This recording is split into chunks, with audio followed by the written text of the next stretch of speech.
Hello. हाँ, हम लोग BSc थर्ड ईयर पढ़े थे वैलेंस बॉन्ड थ्योरी, और वैलेंस बॉन्ड थ्योरी पर हम लोग पढ़ चुके हैं कॉम्प्लेक्स ऑक्टाहेड्रल कॉम्प्लेक्स, ठीक है ना। आज पढ़ेंगे स्क्वायर प्लेनर कॉम्प्लेक्सेस। किसका स्ट्रक्चर पढ़ेंगे? स्क्वायर प्लेनर कॉम्प्लेक्स का, ठीक है ना। तो अब देखिए BSc third year lecture number 3 होगा इस चैप्टर का, 3rd लेक्चर है, ठीक है ना। तो इसमें पढ़ेंगे metal ligands bonding in square planar complexes. Metal ligands bonding in square planar complexes. Metal ligands bonding in square planar complexes, ठीक है ना। Metal ligands bonding in square planar complexes. अब देखिए स्क्वायर प्लेनर, अब हम लोग पढ़े थे metal ligands bonding in octahedral complexes. आज पढ़ेंगे metal ligands bonding in square planar complexes. तो इसमें देखिए टेट्रासाइक्लोनिक्लेट सेकेंड आयन, इसका स्ट्रक्चर पढ़ेंगे। टेट्रासाइक्लोनिक्लेट सेकेंड आयंस, ठीक है ना, आयन। अब टेट्रासाइक्लोनिक्लेट ये देखिए NiCN होल टाइम 4, यहाँ होगा 2 माइनस, ठीक है ना। अच्छा, अब देखिए, अब यहाँ पर आपको पता है कि जो आपका टेट्रासाइक्लोनिक्लेट सेकेंड आयन है, इसमें आप देखिए ये आपका निकिल सेंट्रल मेटल आयन है, ठीक है। साइनाइड आपका लिगेंड्स है। साइनाइड क्या है? लिगेंड है, ठीक है ना। कितने लिगेंड्स हैं? 4 लिगेंड्स हैं। तो आपको पता है कि वैलेंस बॉन्ड थ्योरी के अकॉर्डिंग निकिल जो आपका सेंट्रल एटम है या सेंट्रल आयन है, तो ये प्रोवाइड करना है इसको 4 हाइब्रिडाइज इम्पटी ऑर्बिटल। किसको प्रोवाइड करना है? निकिल को। किसके लिए प्रोवाइड करना है? For the bonding between cyanide ion and nickel के लिए, ठीक है ना। तो अब यहाँ पर हम देखते हैं कि निकिल का ऑक्सीडेशन स्टेट क्या है। तो सबसे पहले आप ऑक्सीडेशन स्टेट निकाल लिया करिए। तो मान लो निकिल का ऑक्सीडेशन स्टेट कितना है? X है, ठीक। अब देखो साइनाइड क्या है? कितने साइनाइड है? 4 है। Cn का ऑक्सीडेशन नंबर जो होता है ये -1 होता है, इक्वल टू क्या हो जाएगा? ये -2 हो जाएगा। ये देखो, अब ये हो गया X -4 इक्वल टू -2 हो गया। अब देखो X इक्वल टू क्या हो जाएगा? ये इधर आएगा तो ये हो जाएगा 4 - 2, X इक्वल टू क्या हो गया? ठीक है ना। तो यहाँ पर जो आपका निकिल है इसका ऑक्सीडेशन नंबर कितना है? 2 है। तो यानी अब हम देखेंगे यहाँ निकिल हमारा किस ऑक्सीडेशन स्टेट में है? 2+ ऑक्सीडेशन स्टेट में है, ठीक है ना। तो जब 2+ ऑक्सीडेशन स्टेट में है तो हमको ऑक्सीडेशन नंबर देख लेना है, और ऑक्सीडेशन नंबर से ये पता कर लेना है उसका कॉन्फ़िगरेशन क्या होगा।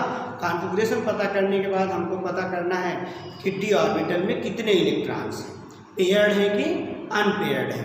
फिर लिगेंड्स हमारा स्ट्रांग है कि वीक है। इसके बाद हाइब्रिडाइजेशन कौन सा होगा और उसमें अनपेयर्ड इलेक्ट्रॉन है कि नहीं है, तो उसका पैरामैग्नेटिक डायमैग्नेटिक कैरेक्टर आपको मालूम हो जाएगा, और हाइब्रिडाइजेशन से ज्योमेट्री पता हो जाएगी, ठीक है ना। तो अब इसमें देखिए, अब इसमें इसको मिटा देते हैं। अब देखिए इन दिस कॉम्प्लेक्स, देखो in this complex nickel is in this complex nickel Ni, ठीक है ना, इज +2 ऑक्सीडेशन स्टेट। तो देखो बेटा, इस कॉम्प्लेक्स में निकिल का ऑक्सीडेशन नंबर कितना है? +2 ऑक्सीडेशन स्टेट है, ठीक है ना। द डिफरेंट in different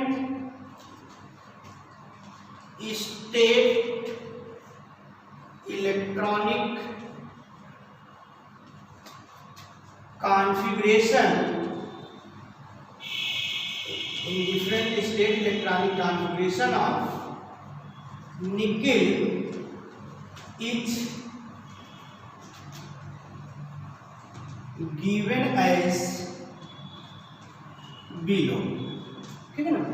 अब देखिए, जो आपका निकिल है, तो निकिल का इलेक्ट्रॉनिक कॉन्फ़िगरेशन देखिए, निकिल है बेटा। अब निकिल का एटॉमिक नंबर कितना है? 28 है। कॉन्फ़िगरेशन क्या होगा? 1s2 2s2 2p6 3s2 3p6 3d8 4s2, ठीक है ना, ये कॉन्फ़िगरेशन है। और यहाँ पर देखिए, इसके पास 4p ऑर्बिटल इम्पटी है, आगे 4d भी इम्पटी है, ठीक है। तो अब देखिए, निकिल का ऑक्सीडेशन स्टेट कितना है? +2 है। तो +2 होने का मतलब बेटा कि एक आउटर सेल का 4s ऑर्बिटल से 2 इलेक्ट्रॉन इसके कहाँ हो गए? बाहर निकल गए हैं। जब 2 इलेक्ट्रॉन बाहर निकल जाएंगे तब निकिल के ऊपर क्या हो जाएगा? Ni2+, और एटॉमिक नंबर इसका वही रहेगा 28। ये हो जाएगा 1s2 2s2 2p6 3s2 3p6 3d8 4s0 4p0, ठीक है ना। अब देखिए, ये जो 3d ऑर्बिटल है, ये 3d ऑर्बिटल 3d ऑर्बिटल। अब ये 3d ऑर्बिटल किसका है? निकिल का। अब यहाँ पर ये देखिए, ये 4s है और ये 4p है। ये 4s ऑर्बिटल है और ये 4p। अब ध्यान दो, जो आपका d सबसेल है इसका, निकिल का, इसमें 8 इलेक्ट्रॉन है।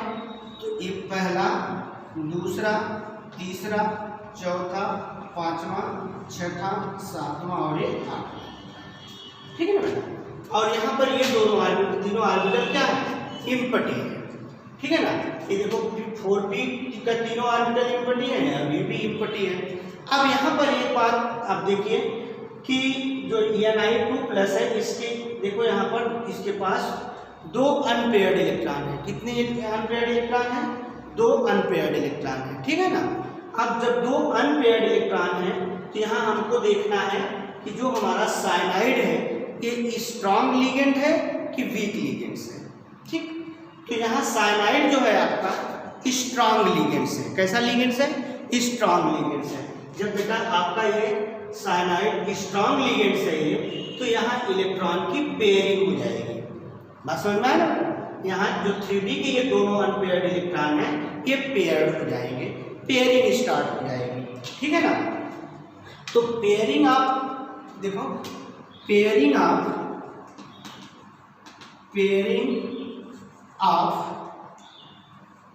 3d electrons, pairing of 3d electrons take place, ठीक है ना। अब पेयरिंग होगा 3d इलेक्ट्रॉन का, बिकॉज क्यों? बिकॉज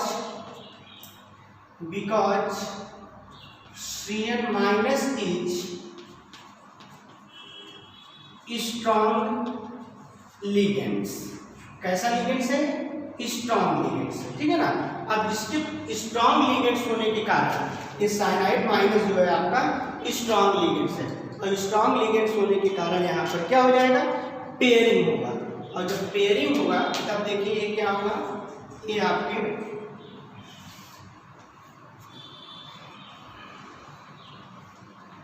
3d है, 3d, और यहाँ पर ये आपका 4s है, और इधर आपका ये 4p है, ठीक है ना। अब देखिए जब पेयरिंग होगा तो ये होगा ना बेटा 1 2 3 4 5 6 7 8। अब पेयरिंग हो गया, तो जब पेयरिंग हो गया तो एक d ऑर्बिटल इम्पटी हो गया। देखो पेयरिंग हो गया तो d ऑर्बिटल क्या हो गया, इम्पटी हो गया। अब जब d ऑर्बिटल इम्पटी हो गया तो अब देखिए आप जो आपका निकिल है, क्या है निकिल, निकिल के पास देखिए 5 इम्पटी ऑर्बिटल है। एक d ऑर्बिटल है और एक s ऑर्बिटल है और 3 p ऑर्बिटल है। लेकिन आपको पता है कि लिगेंड्स कितने हैं, 4 ही लिगेंड्स हैं, और जब 4 लिगेंड्स हैं तो केवल 4 हाइब्रिडाइज्ड इम्पटी ऑर्बिटल प्रोवाइड करना है निकिल को। तो अब देखिए इन क्या है, इन NiCN4 2 माइनस आए। अब देखो अब यहां पर क्या हो जाएगा, ये 5 ऑर्बिटल हो गए। अब देखिए यहाँ पर ये 4s ऑर्बिटल है, और ये देखिए आपका 4p, ये 4s है, ये 4p है, ये 3p, ठीक। अब यहाँ पर देखिए ए, तो ये तो पेयरिंग है। अब यहाँ पर देखिए ये 2 इलेक्ट्रॉन कौन, अब 4 इम्पटी ऑर्बिटल चाहिए हमको, लेकिन 5 इम्पटी ऑर्बिटल है, तो हमको मतलब केवल कितने से है, 4 से है। तो यहाँ हो गया ये साइनाइड माइनस, तो ये साइनाइड लिगेंड्स अपना इसके निकिल के इम्पटी d ऑर्बिटल में एक इलेक्ट्रॉन पेयर प्रोवाइड करेगा, डोनेट करेगा, ठीक है ना। और इसी तरह से यहाँ पर भी ये साइनाइड आयन एक इलेक्ट्रॉन पेयर डोनेट करेगा, यहाँ पर भी साइनाइड एक इलेक्ट्रॉन पेयर डोनेट करेगा, और यहाँ पर भी साइनाइड आयन एक इलेक्ट्रॉन पेयर डोनेट करेगा। तो अब देखिए जो हाइब्रिडाइजेशन हो रहा है, एक d ऑर्बिटल है, एक s ऑर्बिटल है, और 2 p ऑर्बिटल है। तो यहाँ पर जो हाइब्रिडाइजेशन हुआ, ये देखो हाइब्रिडाइजेशन में एक d ऑर्बिटल है, ये हो गया d, एक s ऑर्बिटल है, ये हो गया s, 2 p ऑर्बिटल है, ये हो गया dsp2 हाइब्रिडाइजेशन, ठीक है ना। यहाँ dsp2 हाइब्रिडाइजेशन हुआ। कौन सा हाइब्रिडाइजेशन हो रहा है, dsp2 हाइब्रिडाइजेशन हो रहा है, और ये देखिए कोऑर्डिनेट बॉन्ड बन रहा है, ठीक है ना। अच्छा अब देखिए आपको पता है कि अब आपको बता देना है कि यहाँ पर हाइब्रिडाइजेशन कौन सा है। तो आपको पता है कि हाइब्रिडाइजेशन, देखो हाइब्रिडाइजेशन क्या है, अब देखो हाइब्रिडाइजेशन, तो हाइब्रिडाइजेशन क्या है, dsp2 हाइब्रिडाइजेशन है, dsp2 हाइब्रिडाइजेशन है। अब देखिए इसमें all the electrons are paired, सभी इलेक्ट्रॉन्स क्या हैं, पेयर्ड हैं। जब सभी इलेक्ट्रॉन पेयर्ड हैं तो कॉम्प्लेक्स का जो नेचर होगा वो होगा डायमैग्नेटिक। कैसा नेचर है, डायमैग्नेटिक नेचर से, ठीक है ना, डायमैग्नेटिक, ठीक है ना। अब डायमैग्नेटिक है, सभी इलेक्ट्रॉन पेयर्ड है, इसलिए डायमैग्नेटिक लो स्पिन कॉम्प्लेक्स है, डायमैग्नेटिक लो स्पिन, डायमैग्नेटिक लो स्पिन कॉम्प्लेक्स, डायमैग्नेटिक लो स्पिन कॉम्प्लेक्स, ठीक है। और उसके बाद देखिए ये कॉम्प्लेक्स आपका आउटर है कि इनर है। अब ये कॉम्प्लेक्स जो है आपका, कॉम्प्लेक्स कैसा है, ये कॉम्प्लेक्स आपका इनर कॉम्प्लेक्स है। कैसा कॉम्प्लेक्स है, इनर कॉम्प्लेक्स है, ठीक है ना। इनर कॉम्प्लेक्स क्यों है, क्योंकि देखिए इनर सेल का d ऑर्बिटल पार्टिसिपेट हो रहा है हाइब्रिडाइजेशन में, ठीक है ना। Due to inner d orbital involve in hybridization, ठीक है ना, क्योंकि इनर सेल का डी ऑर्बिटल, देखो इनर कॉम्प्लेक्स, ठीक है ना, इनर कॉम्प्लेक्स क्यों है, क्योंकि due to inner D orbital involve in hybridization, ठीक है ना। अच्छा अब देखिए इसके बाद यहाँ पर देखिए ये डायामैग्नेटिक है। डायामैग्नेटिक क्यों है, क्योंकि all the electrons are pair, all the electrons are pair, तो सभी इलेक्ट्रॉन पेयर होने की वजह से ये कॉम्प्लेक्स आपका कैसा है, डायामैग्नेटिक है, ठीक है ना। कॉम्प्लेक्स कैसा है, डायामैग्नेटिक है। अच्छा अब इसका स्ट्रक्चर कैसा होगा, स्ट्रक्चर कैसा होगा, स्ट्रक्चर होगा इसका square planar, square planar structure होगा। क्यों, ड्यू टू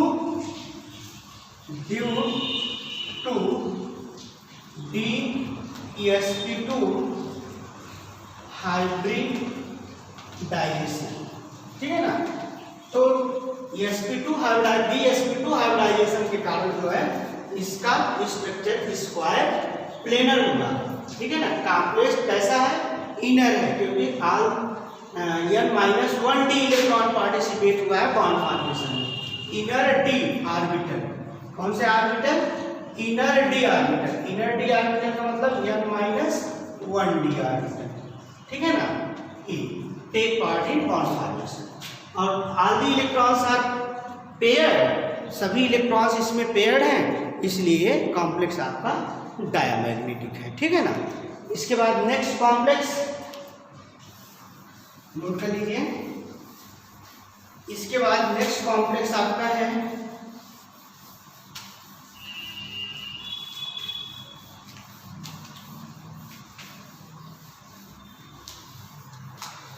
नेक्स्ट कॉम्प्लेक्स है टेट्राएमीन कॉपर सेकेंड आयन। चलो टेट्राएमीन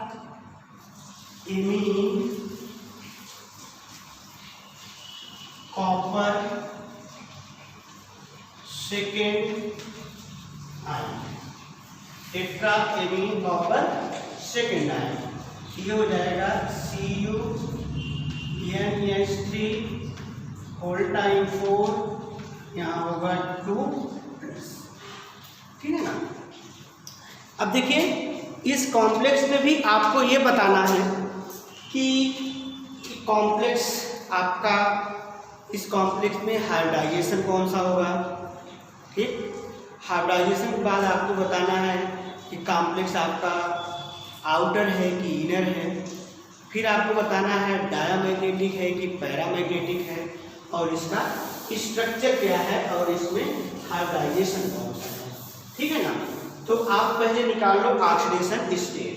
तो देखो ऑक्सीडेशन स्टेट मान लो कॉपर का X है, हमें पता नहीं। अच्छा अब यहाँ अमोनिया कितने लिगेंड्स हैं, 4 हैं, तो 4 लिगेंड्स हैं, ये हो गया 4 इंटू, और अमोनिया NH3 का ऑक्सीडेशन स्टेट कितना होता है, 0 होता है। अब इक्वल टू ये हो गया +2 कहाँ से आया, ये ऊपर 4 है। अच्छा अब ये हो गया x प्लस इसमें मल्टीप्लाई करेंगे तो 0 इक्वल टू क्या हो गया, +2 हो गया, x इक्वल टू क्या हो गया, 2 हो गया। तो यहाँ जो इस कॉम्प्लेक्स में कॉपर का ऑक्सीडेशन स्टेट है ये 2+ है, ठीक है ना। तो अब 2+ है तो आप देख लीजिए इसका। तो अब यहाँ लिखेंगे क्या कि इन ठीक है ना, लिखेंगे इन this complex, in this complex, in this complex copper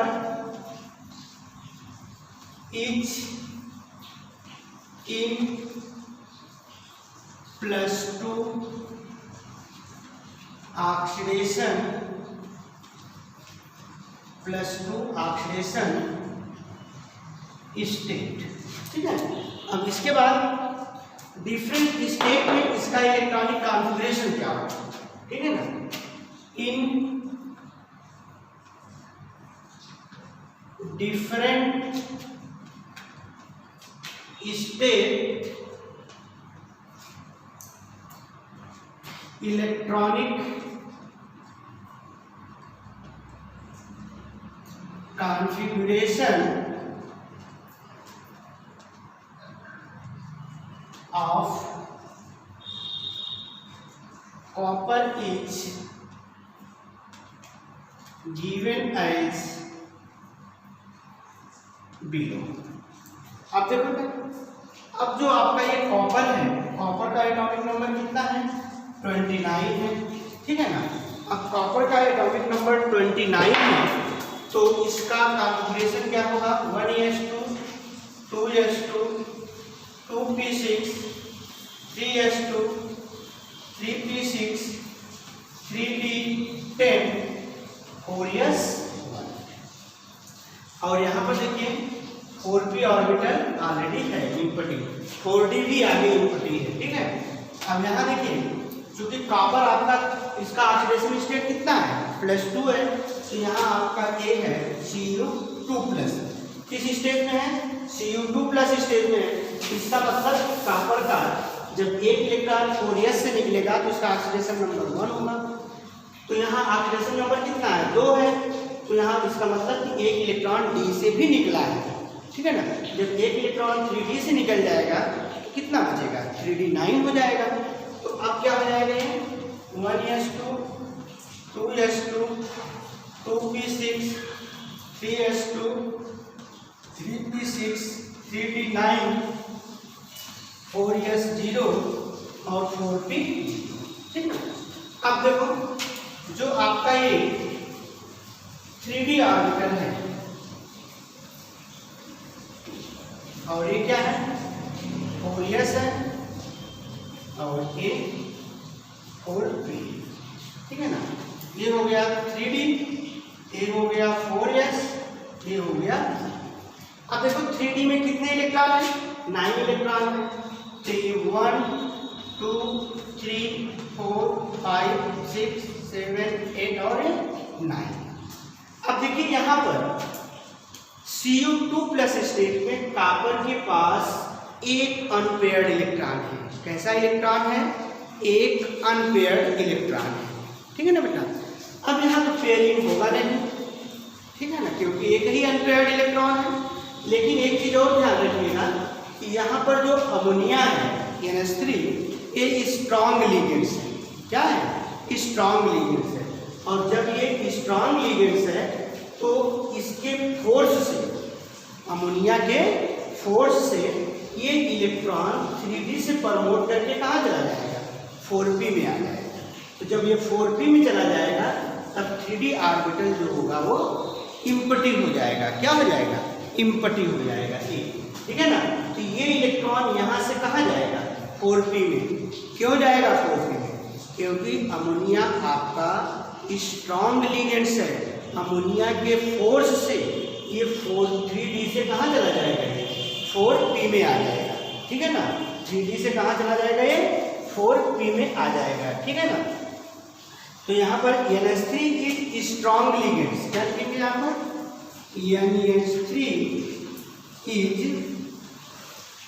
is strong ligands. तो अमोनिया आपका स्ट्रॉन्ग लिगेंड्स है।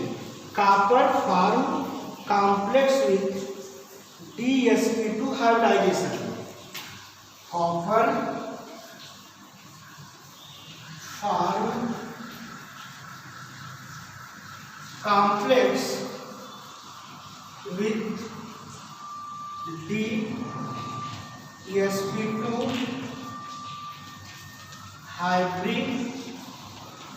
हाइब्रिडाइजेशन, ठीक है ना। Copper form complex with DsP2 hybridization, ठीक है ना। अब देखिए in this case unpaired electron a unpaired electron. In this case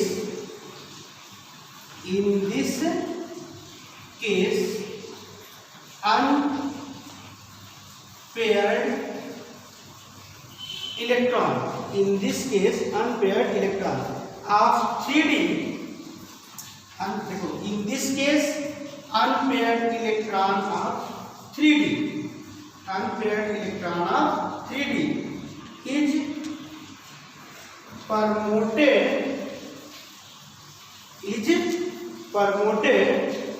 to 4p, is promoted to 4p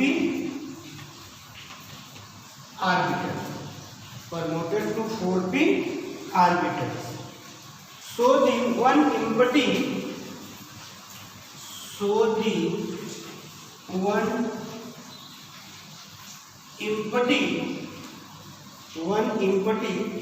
d orbital is involved, one empty d orbital is involved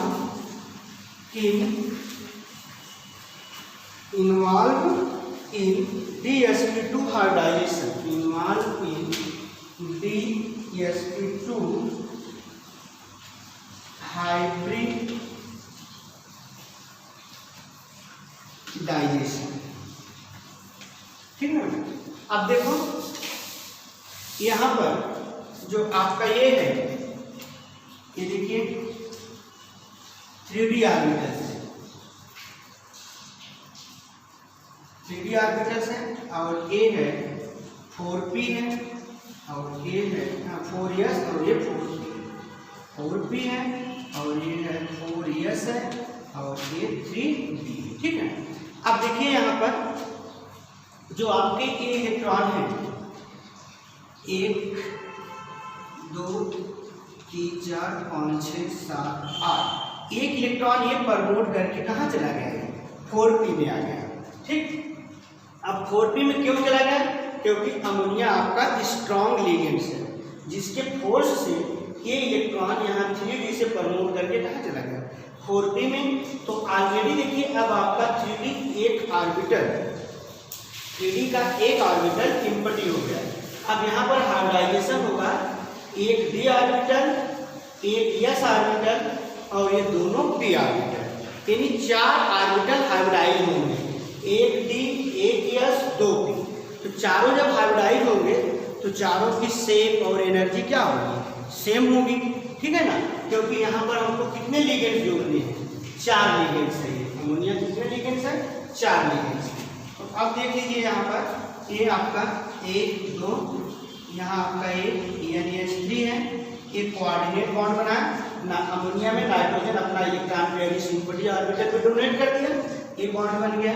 फिर ये देखिए यहाँ पर ये आपका ये अमोनिया है, ठीक है ना, ये इलेक्ट्रॉन पेयर दूसरा अमोनिया इसमें डोनेट किया, कोऑर्डिनेट बॉन्ड बन गया। यहाँ ये देखिए तीसरा अमोनिया जो है ये अपना इलेक्ट्रॉन पेयर डोनेट करेगा, ये तीसरा कोऑर्डिनेट बॉन्ड बन गया। और यहाँ पर देखिए ये अमोनिया डोनेट करेगा, ये चौथा कोऑर्डिनेट बॉन्ड। और यहाँ पर जो हाइब्रिडाइजेशन हुआ वो हुआ DsP2 हाइब्रिडाइजेशन। ठीक है ना, DsP2 हाइब्रिडाइजेशन। तो हाइब्रिडाइजेशन कैसा हुआ, DsP2। तो जब हाइब्रिडाइजेशन DsP2 है तो ज्योमेट्री कैसी होगी, स्क्वायर प्लेनर होगी। ठीक। फिर देख लो इसमें एक इलेक्ट्रॉन कैसा है, अनपेयर्ड है। जब एक इलेक्ट्रॉन अनपेयर्ड है तो इसका नेचर कैसा होगा, पैरामैग्नेटिक। ठीक है ना, इसका नेचर कैसा होगा, पैरामैग्नेटिक होगा। अब यहाँ पर देखिए यहाँ एक अनपेयर्ड इलेक्ट्रॉन है, ये हाई स्पिन कॉम्प्लेक्स होगा। कैसा कॉम्प्लेक्स होगा, हाई स्पिन पैरामैग्नेटिक कॉम्प्लेक्स है। ठीक है, ये कॉम्प्लेक्स कैसा है, हाई स्पिन पैरामैग्नेटिक या पैरामैग्नेटिक हाई स्पिन कॉम्प्लेक्स है, due to presence of one unpaired electron, इस अनपेयर्ड इलेक्ट्रॉन की वजह से। ठीक है ना। अच्छा, इसमें देखो ऑर्बिटल में हाइब्रिडाइजेशन में कौन सा डी ऑर्बिटल पार्टिसिपेट हुआ है, इनर डी ऑर्बिटल पार्टिसिपेट हुआ है, इसलिए ये कॉम्प्लेक्स आपका इनर होगा। कॉम्प्लेक्स कैसा होगा, इनर। ठीक है। तो अब आप देखिए इसमें इस कॉम्प्लेक्स में हाइब्रिडाइजेशन क्या है, हाइब्रिडाइजेशन। तो हाइब्रिडाइजेशन क्या है, DsP2 है। ठीक है ना। और स्ट्रक्चर इसका क्या है, स्ट्रक्चर क्या होगा, square planar. Square planar structure क्यों है, due to DsP two hybridization. ठीक है। कॉम्प्लेक्स का नेचर कैसा है, कॉम्प्लेक्स का नेचर कैसा है, पैरा मैग्नेटिक।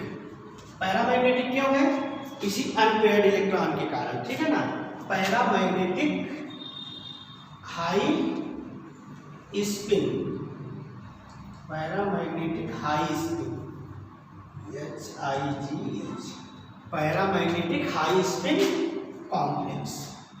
ठीक है, complex due to one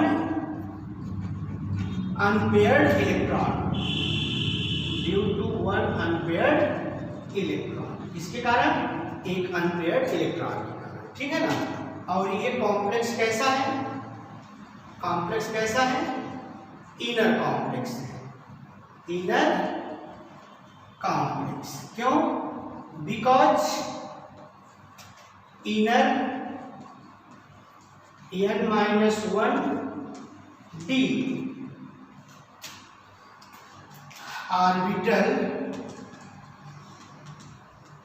involve in hybridization.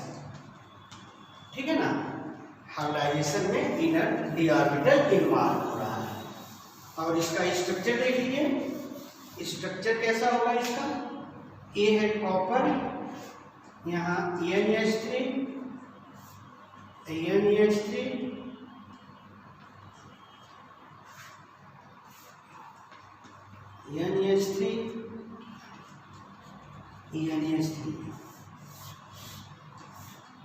ठीक है ना।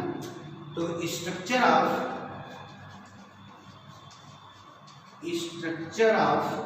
Cu NH3 होल टाइम 4, यहाँ है 2+। तो इस स्ट्रक्चर को दिखाना है आपको, यहाँ दिखाएंगे ये 2+। ठीक है ना। तो इस तरह से आपका ये रहा स्क्वायर प्लेनर कॉम्प्लेक्स। ठीक, अब बताएंगे metal ligands bonding in tetrahedral complex. Thank you.